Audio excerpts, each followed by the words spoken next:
Hello दोस्त, मैं ज्ञान रंजन।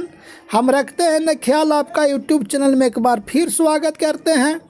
तो चलिए दोस्त, आज का एक नया सेशन स्टार्ट करते हैं। और सेशन स्टार्ट करने से पहले दोस्त, अगर मेरे चैनल पे आप लोग नया है दोस्त, तो प्लीज़ सेशन को लाइक, शेयर, कमेंट, सब्सक्राइब ज़रूर करें दोस्त। तो चलिए, आपका टाइम ना बर्बाद करते हुए आज का प्रश्न संख्या 1 पे चलते हैं। आज का प्रश्न संख्या 1 कहता है दोस्त, पनामा नहर का निर्माण कब हुआ था। पनामा नहर का जो निर्माण हुआ था दोस्त, वो आपका 1914 ईस्वी में हुआ था। और पनामा नहर का जब निर्माण हुआ था दोस्त, तो उस समय पनामा नहर पर अमेरिका देश का अधिकार था। किस देश का अधिकार था दोस्त? तो अमेरिका देश का अधिकार था। कब? जब पनामा नहर का निर्माण हुआ था तब। परंतु 2000 ईस्वी के बाद 2000 ईस्वी के बाद पनामा नहर पर अधिकार खुद पनामा देश का हो गया। किसका हो गया दोस्त? पनामा नहर पर जो अधिकार हो गया वो आपका खुद पनामा देश का हो गया। कब? 2000 ईस्वी के बाद। बात करते हैं 1869 की दोस्त। तो 1869 में स्वेज नहर की स्थापना हुई थी। कौन नहर की दोस्त? स्वेज नहर की स्थापना 1869 में हुई थी। और इसकी लंबाई की बात करें दोस्त, तो 168 किलोमीटर इसकी लंबाई है। और स्वेज नहर का जो राष्ट्रीयकरण किया गया था दोस्त, वह आपको 1956 में किया गया था। स्वेज नहर किस देश में है? तो स्वेज जो नहर है दोस्त, आपका मिस्र देश में स्थित है। और स्वेज नहर किनको किसको जोड़ता है दोस्त? तो स्वेज नहर भूमध्य सागर से लाल सागर को जोड़ता है। लाल सागर को स्वेज नहर जोड़ता है। तो चलिए दोस्त, आगे बढ़ते हैं प्रश्न संख्या 2 पे। प्रश्न संख्या 2 कहता है दोस्त, भारत ने पहली बार राष्ट्रमंडल खेल में भाग कब लिया था। भारत ने पहली बार राष्ट्रमंडल खेल में जो भाग लिया था दोस्त, वो आपका 1934 ईस्वी में लिया था। अगर बात करते हैं राष्ट्रमंडल खेल की दोस्त, तो राष्ट्रमंडल खेल पहली बार 1930 ईस्वी में कनाडा देश के हैमिल्टन शहर में हुआ था। कहाँ हुआ था दोस्त? हैमिल्टन शहर में। कब हुआ था? 1930 में। और दूसरी जो राष्ट्रमंडल खेल हुई दोस्त, वो आपका 1934 में हुई। इसी में भारत पहली बार भाग लिया था। तो चलिए आगे बढ़ते हैं प्रश्न संख्या 3 पे। प्रश्न संख्या 3 कहता है दोस्त, स्टेट फार्म द हार्ट किस खिलाड़ी का आत्मकथा है। स्टेट फार्म द हार्ट किस खिलाड़ी का आत्मकथा? आत्मकथा से रिलेटिव हर परीक्षा, हर एग्जाम में एक न एक क्वेश्चन पूछा जाता है दोस्त। और आप लोग आत्मकथा से रिलेटिव जितनी भी क्वेश्चन होगी आप लोग अच्छा से रट जाइएगा। तो चलिए, स्टेट फार्म द हार्ट जो आत्मकथा है दोस्त, वो आपका कपिल देव की एक आत्मकथा है। और युवराज सिंह का कौन आत्मकथा है दोस्त? युवराज सिंह का जो आत्मकथा है वो है आपका टेस्ट इज माई लाइफ। ये जो आत्मकथा है दोस्त, वो आपका युवराज सिंह का है। और सौरव गांगुली का जो आत्मकथा है दोस्त, वो है आपका century is not enough. Century is not enough जो आत्मकथा है दोस्त, वो आपका सौरव गांगुली का है। और सचिन तेंदुलकर का जो आत्मकथा है दोस्त, वो है आपका प्लेइंग इट माई वे। ये जो आत्मकथा है, ये आपका सचिन तेंदुलकर का एक बहुत प्रसिद्ध आत्मकथा है। सचिन तेंदुलकर को भारत रत्न भी दिया गया है दोस्त। कब? 2014 में सचिन तेंदुलकर को भारत रत्न के नाम से भी नवाजा गया है। तो चलिए दोस्त, आगे बढ़ते हैं आज का प्रश्न संख्या 4 पे। प्रश्न संख्या 4 कहता है दोस्त, भटनागर पुरस्कार विज्ञान के क्षेत्र में कब से देना शुरू हुआ। भटनागर पुरस्कार विज्ञान के क्षेत्र में 1957 से देना शुरू हुआ। और 1971 की बात करें दोस्त, तो 1971 में धन्वंतरी पुरस्कार देना शुरू हुआ। धन्वंतरी जो पुरस्कार देना शुरू हुआ वो आपका कब से शुरू हुआ, 1971 से। ये जो पुरस्कार दिया जाता है दोस्त वो आपका चिकित्सक क्षेत्र में दिया जाता है। कौन क्षेत्र में दोस्त, चिकित्सक क्षेत्र में धन्वंतरी पुरस्कार 1971 ईस्वी से देना शुरू हुआ। और बात करते हैं 1973 का दोस्त, तो 1973 में बोरलांग पुरस्कार की शुरुआत हुई थी। बोरलांग पुरस्कार की जो शुरुआत हुई थी वो कब हुई थी दोस्त, 1973 में। बोरलांग पुरस्कार जो दिया जाता है दोस्त वो आपका कृषि के क्षेत्र में दिया जाता है।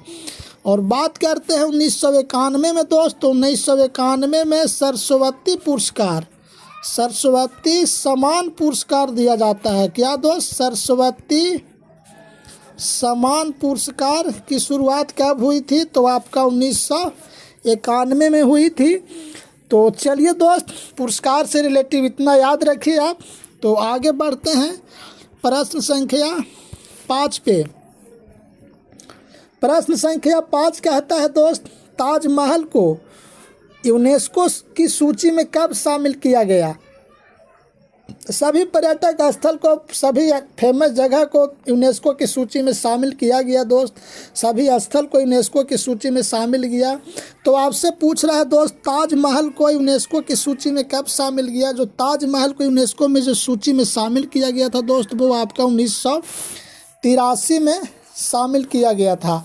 और 1984 में किसको शामिल किया गया था दोस्त, तो सूर्य मंदिर, सूर्य मंदिर है दोस्त उड़ीसा में, तो इसको आपको 1984 में यूनेस्को सूची में शामिल किया गया था। और 2014 में रानी की वाव को यूनेस्को सूची में शामिल किया गया। और 2013 में चित्तौड़गढ़ का किला, इसको यूनेस्को सूची में शामिल किया गया। तो चलिए दोस्त, और आप लोग बुक से याद कर सकते हैं जो यूनेस्को सूची में स्थल, पर्यटन स्थल, जो फेमस जगह जो शामिल हुई आप लोग बुक से याद कर सकते हैं दोस्त। ये टॉपिक हो गया और आप लोग टॉपिक को पढ़िए। तो चलिए आगे बढ़ते हैं प्रश्न संख्या 6 पे। प्रश्न संख्या 6 कहता है दोस्त, निम्नलिखित में से भारत के किस राज्य में पर्यटन स्थल हाई कोर्ट स्थित है। पर्यटन स्थल का ही नाम है दोस्त हाई कोर्ट। ये जो स्थित है दोस्त वो आपका मुंबई राज्य में स्थित है। तो चलिए दोस्त आगे बढ़ते हैं आज का प्रश्न संख्या 7 पे। प्रश्न संख्या 7 कहता है दोस्त, पर्यटन को संयुक्त राष्ट्र संघ ने किस वर्ष अंतर्राष्ट्रीय वर्ष घोषित किया था। जो पर्यटन होता है दोस्त, हर जगह पे पर्यटन होता है। जो फेमस जगह होता है जैसे बोध गया और कहीं भी जाइए, जो पर्यटन जो हुआ दोस्त उसी को अगर संयुक्त राष्ट्र संघ ने अंतर्राष्ट्रीय वर्ष घोषित किया था तो वो घोषित किया था 2017 में। 2015 में क्या चीज़ को घोषित किया था दोस्त, 2015 में मृदा वर्ष को घोषित किया था। क्या दोस्त, मृदा वर्ष को घोषित किया था 2015 में। और 2016 में आपका जो घोषित किया था वो आपका दलहन को अंतर्राष्ट्रीय वर्ष में घोषित किया था। कब, 2016 में। और 2011 में वन को अंतर्राष्ट्रीय वर्ष घोषित किया था। तो चलिए दोस्त आगे बढ़ते हैं आज का प्रश्न संख्या 8 पे। प्रश्न संख्या 8 कहता है दोस्त, ब्रिक्स विकास बैंक स्थापित करने की सहमति किस सम्मेलन में बनी थी। अगर किसी भी चीज़ को स्थापित करना है दोस्त तो उसके लिए सम्मेलन होता है। तो ब्रिक्स विकास बैंक की जो सम्मेलन स्थापित करने की जो सम्मेलन हुई थी दोस्त वो आपका ब्राज़ील सम्मेलन में ये फैसला लिया गया था कि ब्रिक्स विकास बैंक का स्थापना होना चाहिए। अगर इस बैंक की स्थापना कब हुई थी दोस्त, तो इस बैंक की जो स्थापना हुई थी 2015 में हुई थी। और इसका मुख्यालय कहाँ है दोस्त, इसका जो मुख्यालय है चीन देश के शंघाई शहर में है। कहाँ है दोस्त, चीन देश के शंघाई शहर में, चीन देश के शंघाई शहर में इसका मुख्यालय है। तो चलिए आगे बढ़ते हैं प्रश्न संख्या 9 पे। प्रश्न संख्या 9 कहता है दोस्त, ग्रीन बुक किस देश का सरकारी दस्तावेज है। ग्रीन जो बुक सरकारी दस्तावेज है दोस्त, वो आपका इटली देश का एक सरकारी दस्तावेज है। और फ्रांस देश की सरकारी दस्तावेज की बात करें दोस्त, तो आपका येलो है। और बेल्जियम देश की सरकारी दस्तावेज की बात करें दोस्त, तो ये आपका ग्रे बुक है। क्या है दोस्त, ग्रे बुक। ये आपका बेल्जियम देश का सरकारी दस्तावेज है। और नीदरलैंड की सरकारी दस्तावेज की बात करें दोस्त, तो आपका ऑरेंज बुक है। क्या है दोस्त, ऑरेंज बुक जो है आपका नीदरलैंड का सरकारी दस्तावेज है। तो चलिए आगे बढ़ते हैं आज का प्रश्न संख्या 10 पे। प्रश्न संख्या 10 कहता है दोस्त, पृथ्वी के वायुमंडल में सबसे अधिक घनत्व किस मंडल में होता है। पृथ्वी के वायुमंडल में सबसे अधिक जो घनत्व होता है दोस्त, वो आपका क्षोभ मंडल में होता है। कौन मंडल में होता है दोस्त, क्षोभ मंडल में होता है। थोड़ा सा टाइपिंग मिक्स हुई है दोस्त, क्षोभ हो गया है पर क्षोभ मंडल में होता है। तो चलिए दोस्त आगे बढ़ते हैं प्रश्न संख्या 11 पे। प्रश्न संख्या 11 कहता है दोस्त, सॉरी दोस्त थोड़ा सा इसमें आप देख लीजिए, क्षोभ मंडल में होता है। अगर समताप मंडल की बात करें दोस्त, तो समताप मंडल में हवाई जहाज उड़ती है। क्या दोस्त, हवाई जहाज अगर जो उड़ती है वो आपका समताप मंडल में उड़ता है। बादल की जो गरज होती है दोस्त, बादल की जो गरज होती है वो भी आपका समताप मंडल में होता है। और आयन मंडल जो होता है दोस्त, आयन मंडल में टेलीविज़न से रिलेटिव जितनी भी होती है वो सब आयन मंडल में होता है। जैसे रेडियो बजना, टीवी चलना, ये सब जितना भी होता है दोस्त वो आपका आयन मंडल में ही होता है। तो चलिए आगे बढ़ते हैं प्रश्न संख्या 11 पे। प्रश्न संख्या 11 कहता है दोस्त, BCG का टीका किस रोग के बचाव के लिए दिया जाता है। BCG का टीका जो दिया जाता है दोस्त, वो आपका छोटी माता के बचाव के लिए दिया जाता है, जिसको बोला जाता है चेचक। बड़ी माता छोटी माता जो बोला जाता है चेचक को, उसी के बचाव के लिए BCG का टीका दिया जाता है। तो चलिए आगे बढ़ते हैं प्रश्न संख्या 12 पे। प्रश्न संख्या 12 कहता है दोस्त, शहद का मुख्य अवयव है। शहद का जो मुख्य अवयव है दोस्त, वो आपका फ्रक्टोज है। तो चलिए आगे बढ़ते हैं प्रश्न संख्या 13 पे। प्रश्न संख्या 13 कहता है दोस्त, कुकी जनजाति किस राज्य की निवासी है। कुकी जो जनजाति है दोस्त, वो आपका मणिपुर राज्य का एक फेमस जनजाति है, बहुत ही प्रसिद्ध जनजाति है। एक कुकी हो गया दोस्त, और एक आपका मैती हो गया। हाल ही में ये दो जनजाति बहुत चर्चा में रही, क्योंकि ये दो जनजाति आपस में अभी तक लड़ाई चल रही है। वो कहाँ दोस्त, वो मणिपुर में दोनों जाति आपस में लड़ रही है अपना सरकार को मान्यता प्राप्त करने के लिए। तो आपसे अगर पूछेगा कुकी पूछे या मैती पूछे, तो आप मणिपुर टिक करके आइएगा। तो चलिए दोस्त आगे बढ़ते हैं प्रश्न संख्या 14 पे। प्रश्न संख्या 14 कहता है दोस्त, किस दो मुगल बादशाह ने अपनी आत्मकथा स्वयं लिखे हैं, यानी कि खुद लिखे या स्वयं लिखे हैं। तो जहांगीर और जो बाबर था दोस्त, ऑप्शन नंबर सी, ये अपनी आत्मकथा खुद लिखे थे। जहांगीर का जो आत्मकथा का नाम है दोस्त, वो है तुजुक ए जहांगीरी। क्या है दोस्त, तुजुक ए जहांगीरी। ये जो आत्मकथा है दोस्त, वो आपका जहांगीर का है। और बाबर का आत्मकथा का नाम है बाबरनामा। क्या है दोस्त, बाबरनामा।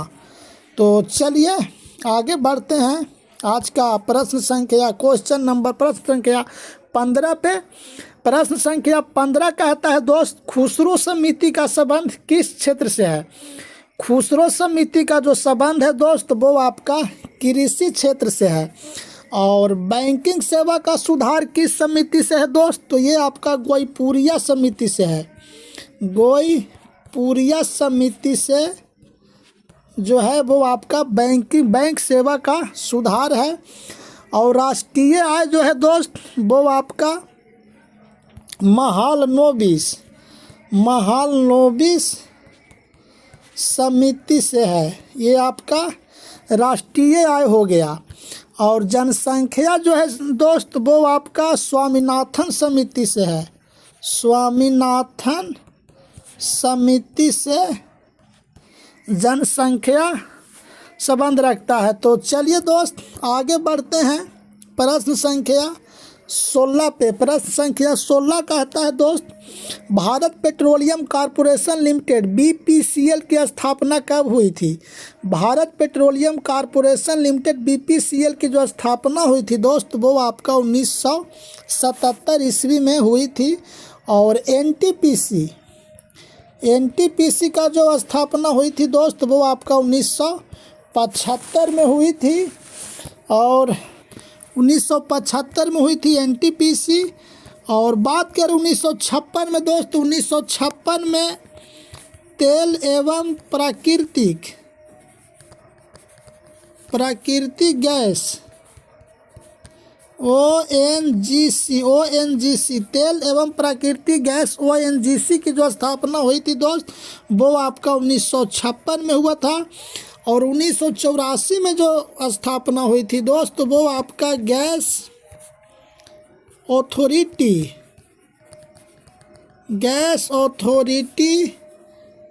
इंडिया लिमिटेड, जिसको बोला जाता है दोस्त GAIL, इसकी जो स्थापना हुई थी आपका 1984 ईस्वी में हुई थी।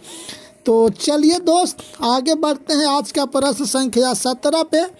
प्रश्न संख्या 17 कहता है, परमाणु का आकार वर्ग में ऊपर से नीचे आने पर क्या होता है? परमाणु का जो आकार होता है वर्ग में ऊपर से नीचे आने पे बढ़ता है। तो चलिए आगे बढ़ते हैं आज का प्रश्न संख्या 18 पे। प्रश्न संख्या 18 कहता है दोस्त, मोल का मान कितना होता है? मोल का जो मान होता है दोस्त वो ऑप्शन नंबर बी 6.022 × 10⁻23 मोल का मान होता है। तो चलिए दोस्त आगे बढ़ते हैं आज का प्रश्न संख्या 19 पे। प्रश्न संख्या 19 कहता है दोस्त, कपास पौधे का कुल नाम क्या है? कपास पौधे का कुल का नाम क्या है? ये कुल का नाम है, क्या है दोस्त? कुल का नाम। तो कपास पौधे का कुल का जो नाम है दोस्त वो आपका मालवेसी है। क्या है दोस्त? मालवेसी। तो चलिए आगे बढ़ते हैं प्रश्न संख्या 20 पे। प्रश्न संख्या 20 कहता है दोस्त, इत्र यानी कि इत्र बनाने में इनमें से किसका उपयोग किया जाता है? लोबेरिया, इर्वेनिया, रेमेनिला, ये सभी का उपयोग इत्र बनाने के उपयोग में किया जाता है। तो चलिए दोस्त आगे बढ़ते हैं प्रश्न संख्या 11 पे। प्रश्न संख्या 11 कहता है दोस्त, टंगस्टन का गलनांक लगभग कितना डिग्री सेल्सियस होता है? टंगस्टन का जो गलनांक होता है दोस्त वो आपका लगभग 35,000 डिग्री सेल्सियस होता है। तो चलिए आगे बढ़ते हैं प्रश्न संख्या 22 पे। प्रश्न संख्या 22 कहता है दोस्त, गाम्बिया देश की राजधानी बताएं। गाम्बिया जो देश की राजधानी है दोस्त वो आपका बंजुल है। क्या है दोस्त? बंजुल। तो चलिए आगे बढ़ते हैं प्रश्न संख्या 23 पे। प्रश्न संख्या 23 कहता है दोस्त, झारखंड राज्य का राजकीय फूल का नाम क्या है? झारखंड राज्य का जो राजकीय फूल है दोस्त वो आपका पलाश है। और पलाश उत्तर प्रदेश का भी राजकीय फूल है दोस्त। उत्तर प्रदेश का भी राजकीय फूल अगर बात करें तो पलाश है। अगर झारखंड की पशु की बात करें, राजकीय पशु की बात करें दोस्त तो आपका हाथी है। क्या है दोस्त? हाथी। अगर पक्षी की बात करें दोस्त, झारखंड राजकीय पक्षी की बात करें तो आपका क्या है दोस्त? मोर है। झारखंड का जो वर्तमान मुख्यमंत्री हैं वो है आपका हेमंत सोरेन। कौन है दोस्त? हेमंत सोरेन आपका मुख्यमंत्री है। और वहाँ का राज्यपाल जो है दोस्त वो आपका संतोष कुमार गंगवार है। कौन है दोस्त? संतोष कुमार गंगवार जो है वहाँ का राज्यपाल है। और तो झारखंड में जो हाल ही में विधानसभा का जो चुनाव हुआ, वहाँ अगर विधानसभा की कुल सीट की बात करें दोस्त तो कितना है? 81। झारखंड में कुल जिला कितना है दोस्त? तो झारखंड में कुल जिला जो है वो आपका 24। तो चलिए आगे बढ़ते हैं आज का प्रश्न संख्या 24 पे। प्रश्न संख्या 24 कहता है दोस्त, हनीमून झील के नाम से कौन सा झील को जाना जाता है? हनीमून झील के नाम से जो झील जाना जाता है वो आपका टिटिकाका झील को हनीमून झील के भी नाम से जाना जाता है। तो चलिए आगे बढ़ते हैं आज का प्रश्न संख्या 25। भारतीय संविधान पर सबसे अधिक प्रभाव किस अधिनियम का है? भारतीय संविधान पर अगर सबसे अधिक जो प्रभाव था दोस्त वो आपका 1935 अधिनियम का है। तो चलिए आगे बढ़ते हैं प्रश्न संख्या 26 पे। प्रश्न संख्या 26 कहता है दोस्त, राष्ट्रपति का निर्वाचन समानुपातिक प्रतिनिधित्व प्रणाली और एकल संक्रमणीय मत पद्धति के द्वारा किया जाता है। यानी कि कहने का मतलब है दोस्त कि राष्ट्रपति का जो निर्वाचन होता है तो एक होता है निर्वाचक मंडल, एक होता है दोस्त आप याद रखिएगा, एक होता है निर्वाचक मंडल और एक होता है निर्वाचन नीति। क्या होता है दोस्त? निर्वाचन नीति।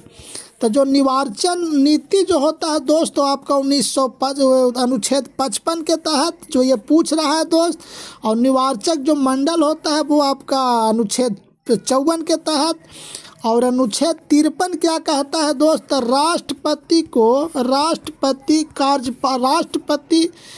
को कार्यपालिका में शक्ति, ये अनुच्छेद 53 के तहत होता है दोस्त। और ये जो अनुच्छेद 56 होता है ये आपका पदावधि से संबंध रखता है। पदावधि का मतलब हुआ दोस्त कि जब राष्ट्रपति को समय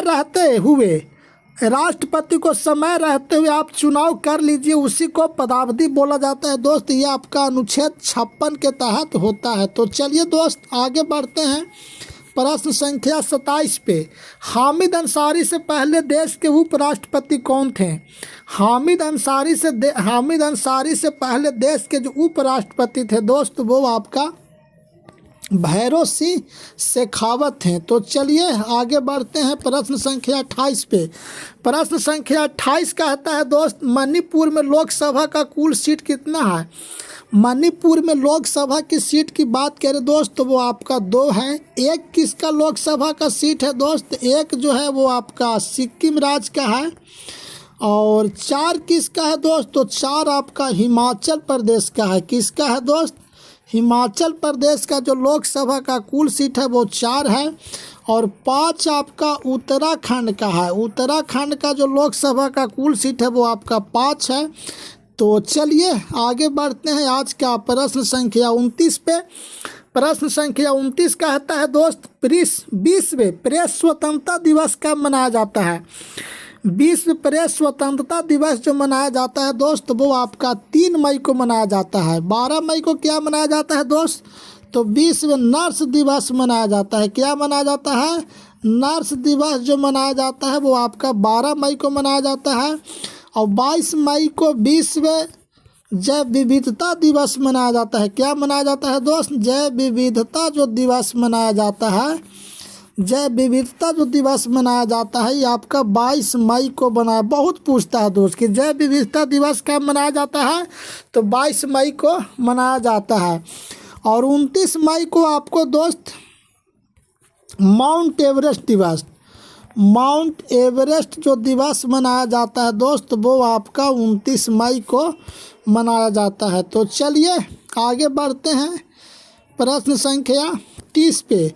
प्रश्न संख्या 30 कहता है दोस्त, संयुक्त राष्ट्र मानवाधिकार परिषद UNHRC का गठन कब हुआ था? संयुक्त राष्ट्र मानवाधिकार परिषद का जो गठन हुआ था दोस्त, वो आपका 2006 में इसका स्थापना हुआ था। संयुक्त राष्ट्र मानवाधिकार को पहले मानवाधिकार आयोग का नाम से जाना जाता था। मानवाधिकार आयोग का नाम से जाना जाता था। मानवाधिकार आयोग का जगह जो लिया है दोस्त, वो लिया है संयुक्त राष्ट्र मानवाधिकार परिषद लिया है। तो इसकी जो स्थापना हुई थी दोस्त, वो आपका 2006 ईस्वी में हुई थी। तो चलिए आगे बढ़ते हैं प्रश्न संख्या 31 पे। प्रश्न संख्या 31 कहता है दोस्त, वेलकम टू पैराडाइज पुस्तक का लेखक कौन है? वेलकम टू पैराडाइज पुस्तक का जो लेखक है दोस्त, वो आपका ट्विंकल खन्ना है। कौन है दोस्त? ट्विंकल खन्ना। तो चलिए आगे बढ़ते हैं आज का प्रश्न संख्या 32 पे। प्रश्न संख्या 32 कहता है दोस्त, पराक्रम दिवस किस व्यक्ति के जयंती पर मनाया जाता है? पराक्रम दिवस जो मनाया जाता है दोस्त, वो आपका सुभाष चंद्र बोस की जयंती पर मनाया जाता है। अगर सुभाष चंद्र बोस की जन्म पूछा जाए दोस्त, तो आपका 1997 ईस्वी में हुआ था। तो चलिए दोस्त आगे बढ़ते हैं प्रश्न संख्या 33 पे। प्रश्न संख्या 33 कहता है दोस्त, विश्व पशु दिवस का थीम क्या है? विश्व पशु दिवस का जो थीम है दोस्त, वो है आपका दुनिया उनका भी घर है। दुनिया उनका भी घर है, जो विश्व पशु दिवस का थीम है। तो चलिए आगे बढ़ते हैं आज का 34 नंबर क्वेश्चन पे। हट्टी समुदाय जनजाति किस राज्य की एक जनजाति को हाल ही में दर्जा दिया गया? हट्टी समुदाय जनजाति किस राज्य की एक जनजाति है जिसको राज्य सरकार ने हाल ही में उसको मतलब राजकीय दर्जा दे दिया गया? तो राजकीय जो दर्जा दिया गया, वो हट्टी समुदाय जनजाति को अरुणाचल प्रदेश राज्य का एक जनजाति है। कौन सा जनजाति है दोस्त? हट्टी समुदाय जनजाति। हिमाचल प्रदेश का एक राज्य है दोस्त। हट्टी समुदाय जनजाति हिमाचल प्रदेश राज्य का एक जनजाति है। तो चलिए दोस्त आगे बढ़ते हैं आगे आज का अंतिम क्वेश्चन पे, और आज का लास्ट क्वेश्चन होगा, लास्ट प्रश्न होगा दोस्त। लास्ट प्रश्न कहता है 35 नंबर, कौन सी राज्य सरकार mission investigation at the rate 75 दिन शुरू करेगी? कौन सी राज्य सरकार mission investigation at the rate 75 दिन शुरू करेगी? तो ये जो शुरू करेगी दोस्त, वो अपना बिहार सरकार करेगी। तो चलिए आज का हमने 35 क्वेश्चन समाप्त किया दोस्त। तो फिर मिलते हैं नेक्स्ट वीडियो में। तब तक के लिए आप ठीक रहिए, स्वस्थ रहिए और पढ़ते रहिए। और मेरा वीडियो को लाइक शेयर कमेंट ज़रूर कीजिए दोस्त। थोड़ा सा मेहनत है दोस्त, आप लोग समझ सकते हैं, क्वेश्चन लिखना से लेकर के क्वेश्चन टाइप करना। तो चलिए फिर मिलते हैं अगला वीडियो में। तब तक के लिए आप लोग मन लगा करके पढ़िए।